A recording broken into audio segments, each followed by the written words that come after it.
دنیا بھر میں جیو ایکسپریس نیوز کے ناظرین کو اپنے نیوز کاسٹر مجین حسین بلال کی طرف سے السلام علیکم۔ خبر شامل کرتے ہیں ضلع منڈی بہاؤالدین سے، جہاں ڈسٹرکٹ ہیڈ کوارٹر اسپتال منڈی بہاؤالدین ٹی ایچ کیو پھالیا اور ٹی ایچ کیو ملکوال میں انفیکشن کنٹرول پروگرام کے تحت کنٹریکٹ بیس پر بھرتی عملہ 4 ماہ سے تنخواہوں سے محروم۔ خاندان فاقہ کشی پر مجبور، متاثرہ ملازمین کا حکومت پنجاب سے تنخواہوں کی ادائیگی کا مطالبہ۔ انفیکشن کنٹرول پروگرام انتہائی اہم شعبہ ہے جس کا مقصد اسپتال کے ویسٹ کو مناسب طریقے سے ٹھکانے لگانا ہوتا ہے تاکہ دوسرے صحت مند افراد اس سے انفیکشن کا شکار نہ ہوں۔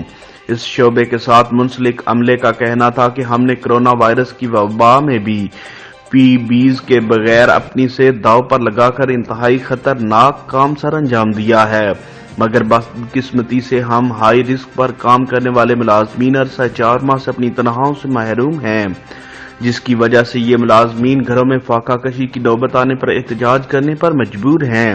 ان کا مزید کہنا تھا کہ اگر انہیں گزشتہ 4 ماہ کی تنخواہیں جاری نہ کی گئیں تو وہ ویسٹ کا کام بند کر دیں گے۔ انہوں نے حکومت پنجاب سے مطالبہ کیا ہے کہ جلد از جلد ان کی تنخواہیں جاری کی جائیں۔ کیمرہ مین نوید افضل کے ساتھ report Waseem Sajjad, city reporter, Geo express news, Mandi Bahauddin.